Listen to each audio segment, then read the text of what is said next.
Hello everybody. Time for chapters 17 and 18. Chapter 17, My Father's Butter Box. In our local creamery, butter was stored in solid boxes, about 2.5 feet wide, made of fine timber with a yellow waxen sheen. Many found their ways into local farmers' houses where they were put to good use. One such was the butter box that came into our house and became my father's toolbox. It had lost its former waxen elegance and had turned a muddy brown, with a bit missing off the top at one side. Into this, my father had collected a miscellaneous assortment of hammers, wrenches, and screwdrivers, together with nails, washers, and screws of varying degrees of antiquity. On top came bits of timber and rubber and all kinds of odds and ends left over from previous jobs. He never threw anything away in case it might come in handy in the future, but this practice was self-defeating, as he could never find anything he wanted. His box was packed full to the very top and had to be dragged rather than lifted due to its immense weight. When he had a job to do, out came the butter box.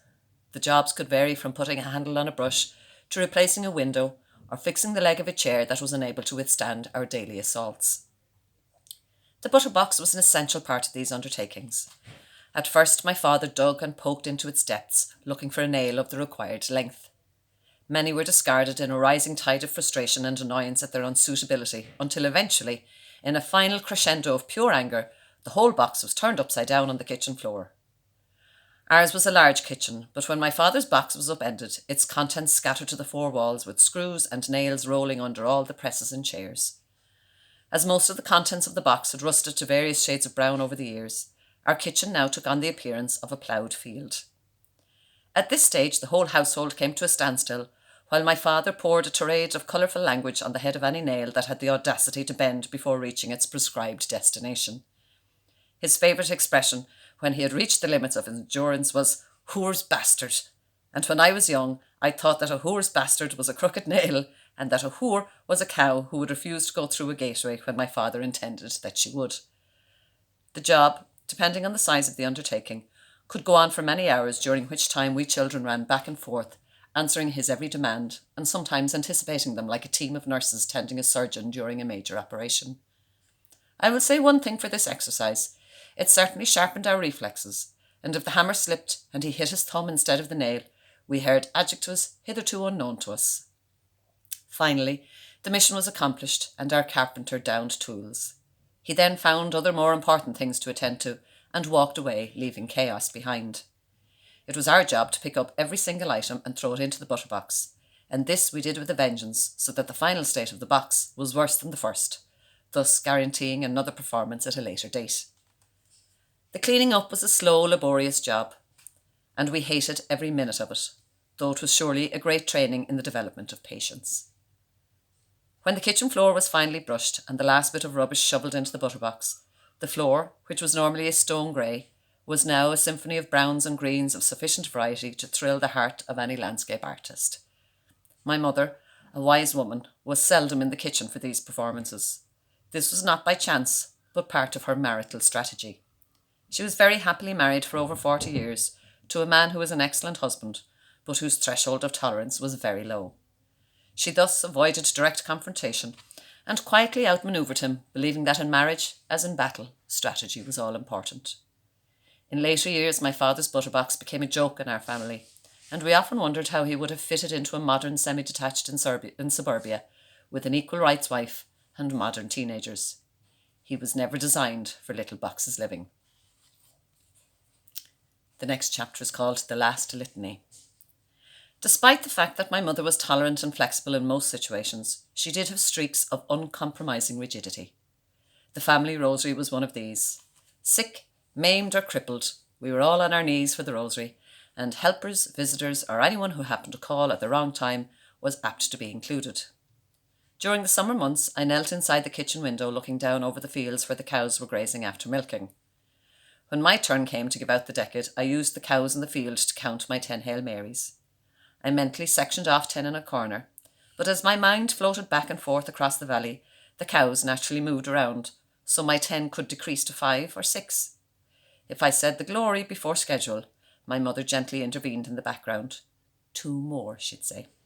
Or if my herd increased and my Hail Mary swelled beyond the 10, she interrupted with, "Glory now, glory." She also fought gallantly to keep us all supplied with rosary beads, but they were continually getting lost or broken. She never tried to convert my father to beads, so he cracked his knuckles as he went along to keep count.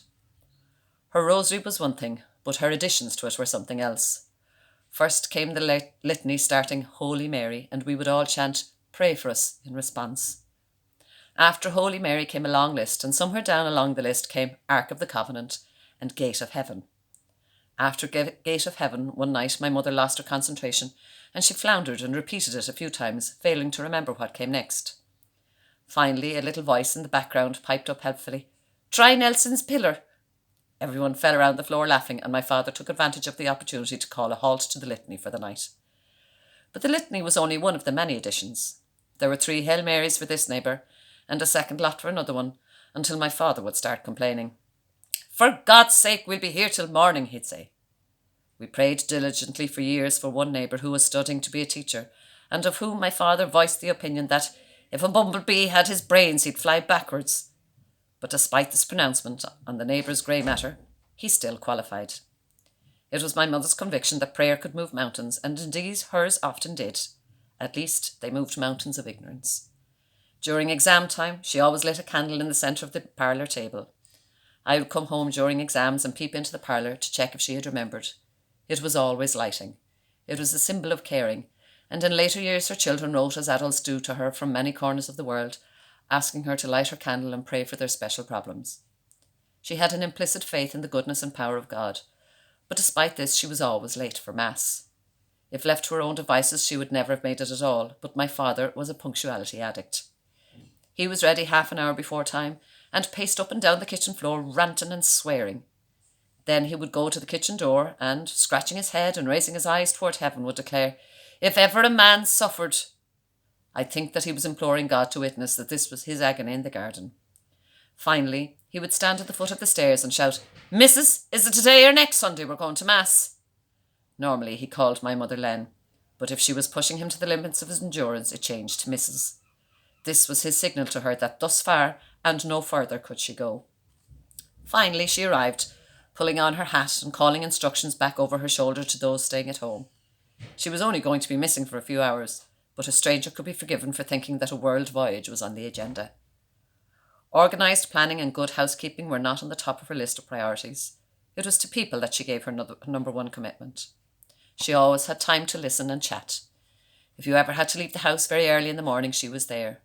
She was with you having the breakfast to listen to any worries troubling you. Late at night she was in the kitchen waiting to have a cup of tea. She never told us that she loved us, but she wrapped us in blankets of love and did not need to use words. Her love and serenity filled the house, and she herself was one of the most contented people I ever knew. In an era when corporal punishment was the rule of the day, she did not believe in smacking children. She maintained that slapping them made children bold and aggressive. One day, I came home from school to find a stream of water pouring out the door against me. She was babysitting a neighbour's little girl, an only child who was beautifully dressed, and in the middle of the kitchen my mother had placed a wheelbarrow full of sand and water. Not a little wheelbarrow, mind you, but a large, rusty iron model. When I asked her for the reason for the wheelbarrow, I was informed that it was good for children to make a mess, and that sand and water was of great benefit to them. She absolutely forbade bad language from any of us children, and though my father indulged in all sorts of colourful phrases, it was accepted that it was his prerogative and did not extend to the rest of us. She amazed me in later years by quite blandly informing me that my father used only the words necessary to describe any given situation, and she was quite right. That's it for today. Slán.